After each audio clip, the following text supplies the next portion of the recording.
Okay, Mr. Daniel Young now. Originally from New Zealand, Mr. Young has been working in the UAE since February 2015, based in Dubai. He's working as the Yield and Programmatic Director for Digital Media Services, the digital arm of the Shwari Group, where he's concentrating on building and developing the programmatic offerings. Prior to his new role, Mr. Young worked in London for the likes of AOL, Vivo, and the Weather Channel. Mr. Young's presentation is titled Digital, the Evolutionary Fuel of the Media Landscape. There will be a lot of digital focus in this presentation.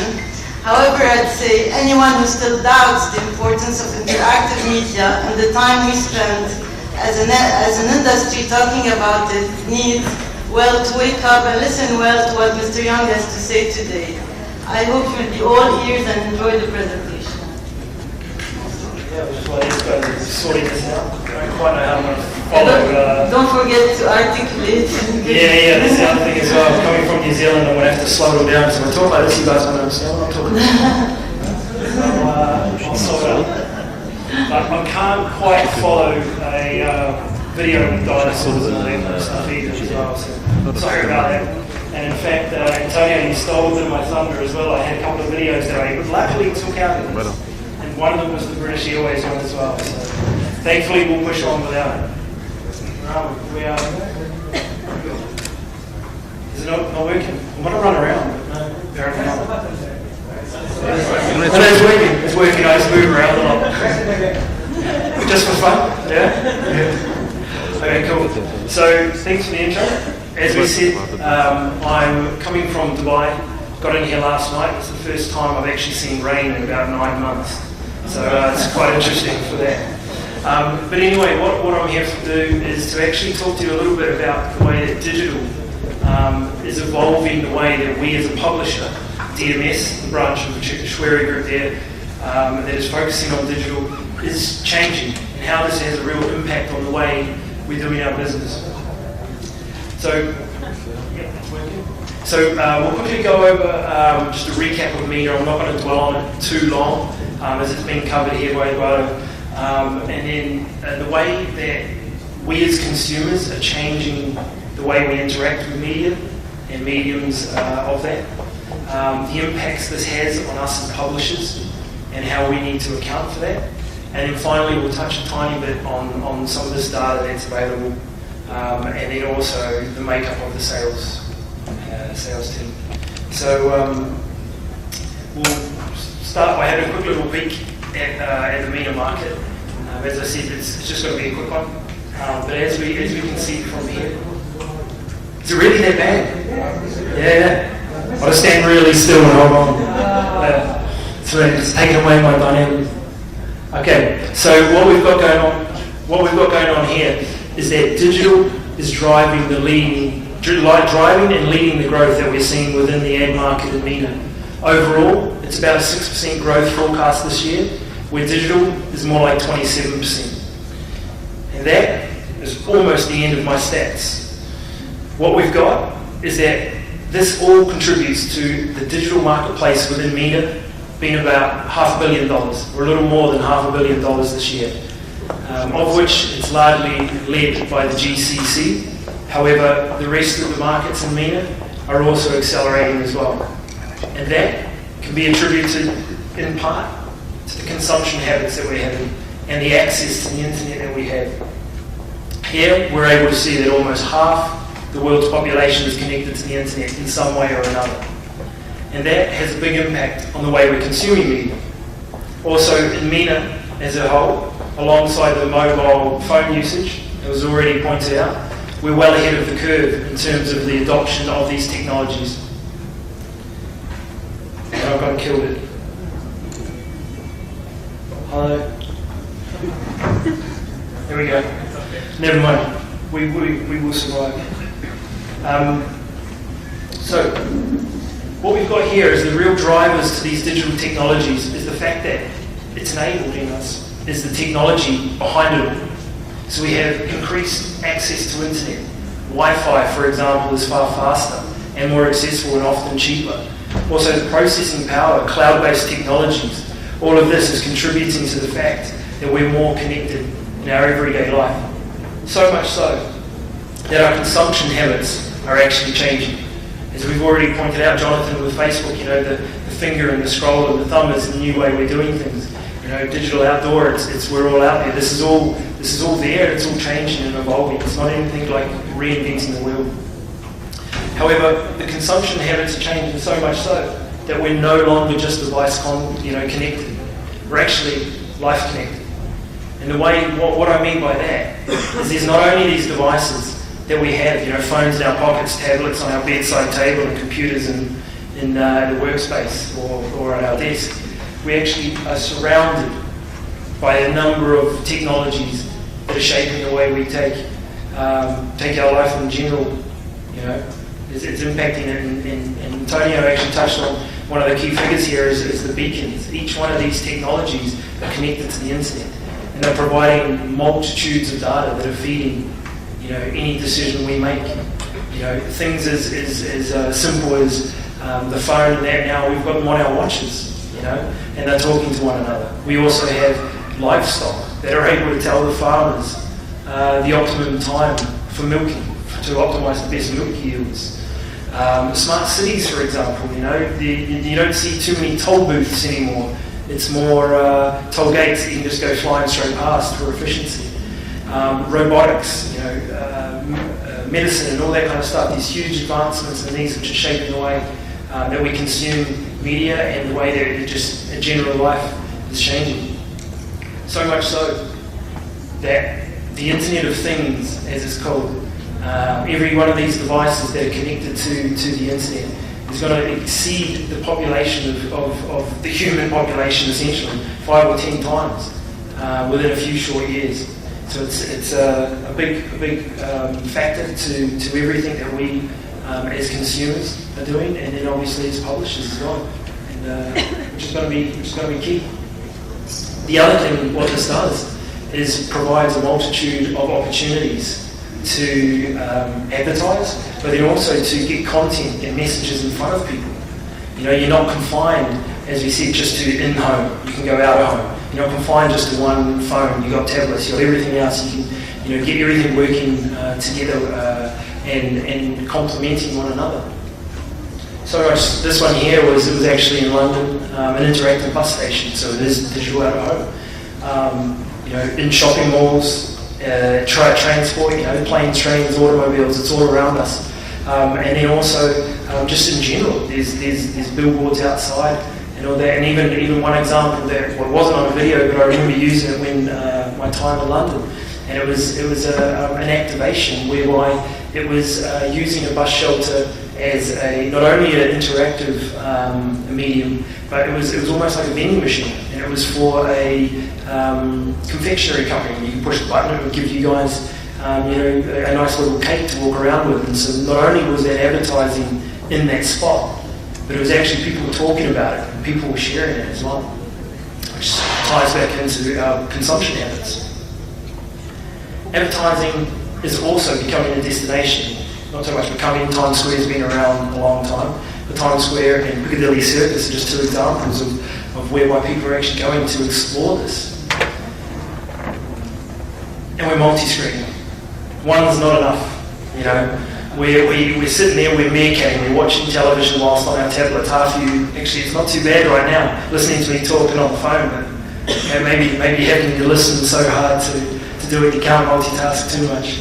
But it's the way we're doing it is changing and evolving, and multitude of screens is paving the way for a change for the actual way we as publishers are having to look at things as well. Publishers, content creators, advertisers, we have all this in mind when we're starting to look at the other way of doing things.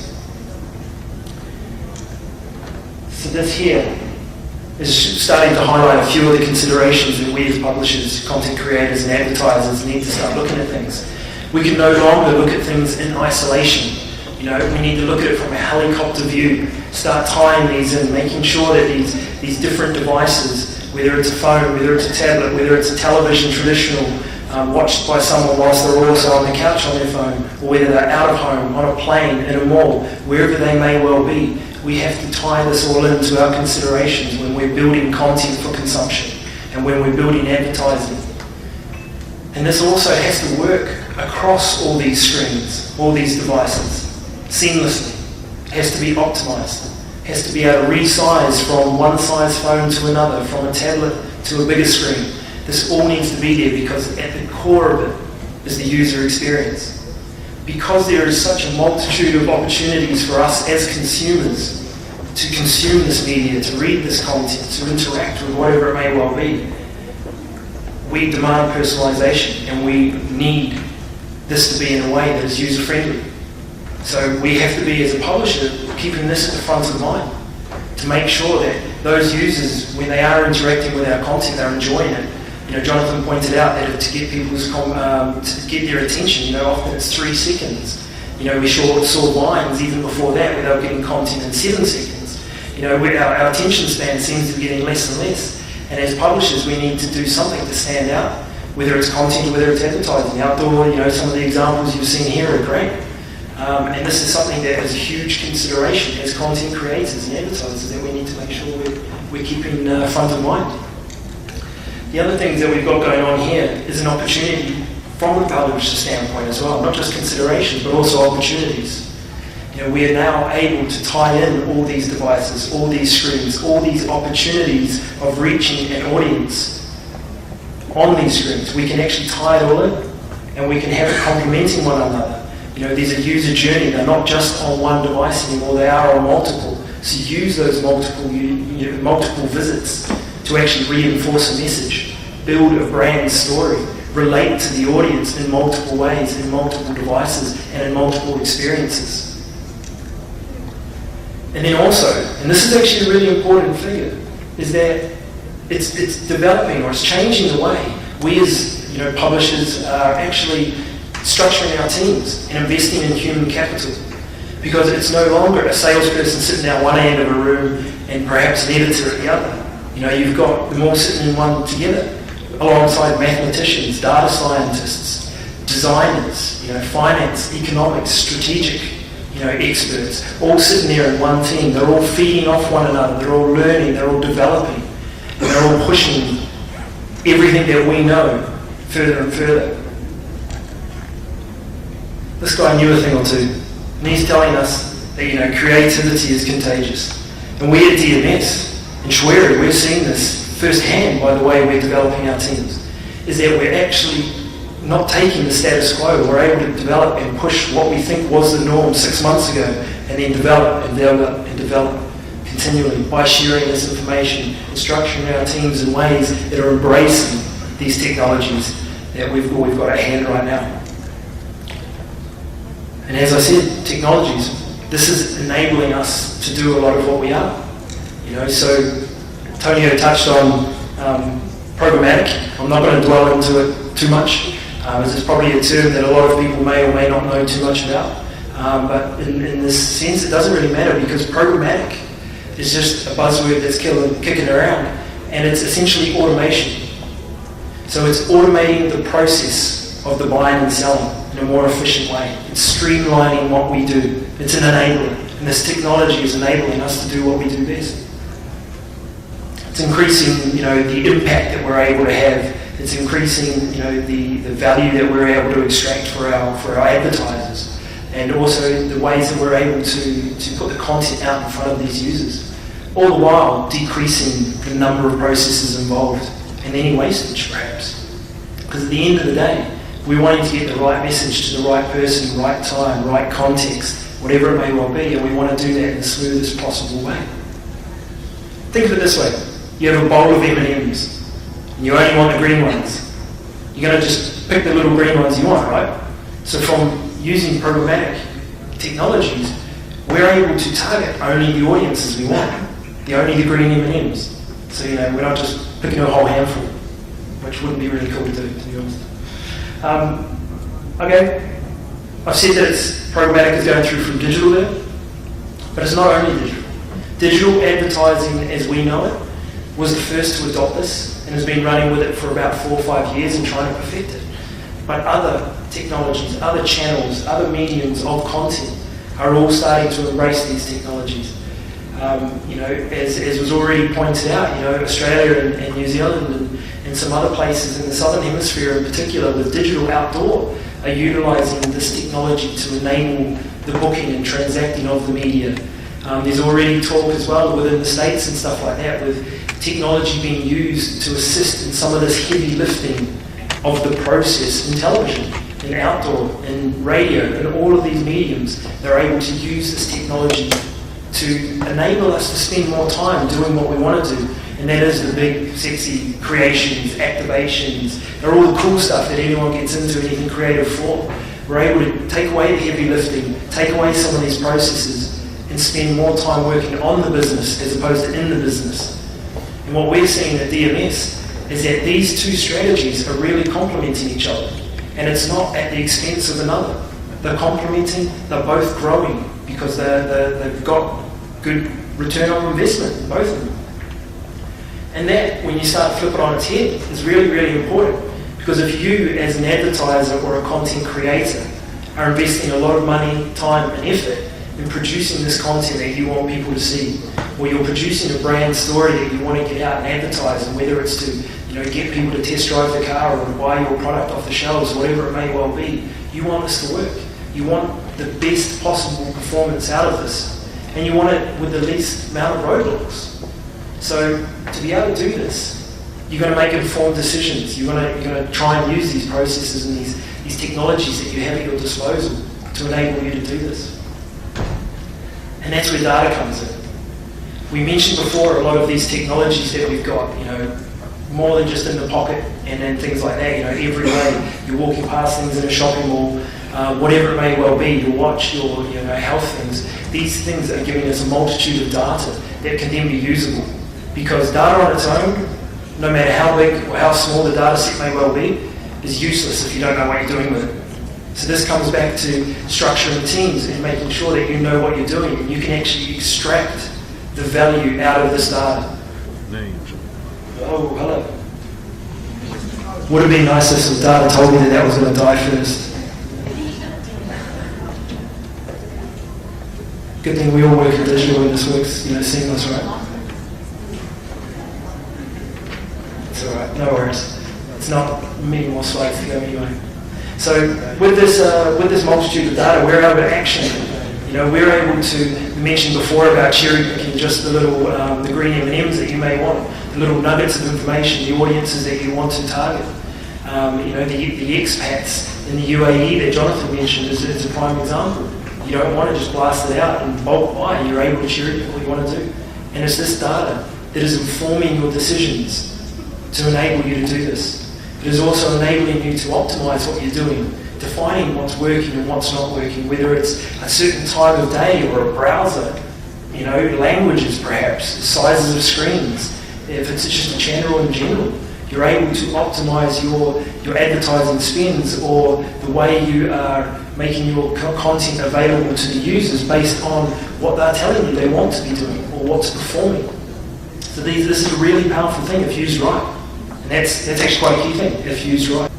It's also, as we mentioned, you can attribute what works and what doesn't by using this data correctly. Excuse me, Mr. Young. Due to some time constraint, are you gonna... Yeah, sure, no worries. It's going to be like 2 more minutes. Okay. I can speed up if you want, but I don't think you do. So basically what we've got going on here as we come to an end, we're talking about attribution. And an example of that is, you might have woken up this morning, looked at your phone, you've checked the news as you're coming in, eating your breakfast, you're driving into uni or into work, you've seen some outdoor advertising, you've come and opened your laptop and you've seen something else. And then later on today, you're going to go buy that product or service. But which one made you do that? Attribution is going to be we're enabling ourselves to attribute the right value to each one of those points along the user path because they're all important. One didn't make you do it. It's telling you a consecutive message. It's reinforcing something that you're wanting to interact with. So that's really important. Finally, the last little section here is around the evolving the sales force. And I say evolving again because it's not like we're reinventing anything. It's just now the salespeople, as they're sitting and they're exposed to far more skill sets. You know, the creative people, the mathematicians and the data analysts and the strategic, skill sets that are sitting and seeing in their teams are enabling these salespeople to make more informed decisions. They're able to action this. They're able to leverage the machines, that everyone's so scared about, where they're actually able to use them to complement what they're doing, to take away some of the mundane, heavy lifting tasks that they're so used to doing. And they can spend more time actually building the all-important relationships, the face-to-face, interactions that sales have always, prided themselves on and always, like doing as well. That's still there, and in some cases, even more important because we've got other things helping us do some of the processes. And so this is a really key thing because it's the trust. Whether it's content, whether it's advertising, whatever it may well be, we want to trust that that's going to be in the right spot. It's not going to be where we don't want it to be. It's going to be in front of the right audience, and it's going to have the right results. And that can be achieved for these face-to-face activations, which is always, always key. It's always going to be core of it. So just final slide, I promise, is if asked at the end here, what is digital doing to evolve the way we as publishers are looking out on everything? It's not a very easy answer. It's everything. Because it's shaping the way that we're producing content. Our editors and they're thinking about the way they're going to get it out there for the user experience, for example. It's changing the way we're interacting with advertisers and buyers and sellers on those ads. The tools we're using, it's all coming in. We've got there that it's challenging our creativity. We're always pushing the envelope. We don't want to be caught with our feet in the mud standing still. The future, 6 months from now, we might not even know what it is right now. In a year's time, who knows? It's always going, and we are able to drive that by challenging what we know. The effectiveness, just covered there in attribution, know what works. You're not going to blindly throw money at something that's not going to work. That's just stupid. So work with what works. And then finally, the sales, the teams, the makeups, the investment in human capital. That's a huge change on what we as publishers are taking on board, because it's all part of it and it's driving this. And for us to take the next step, we need to embrace it.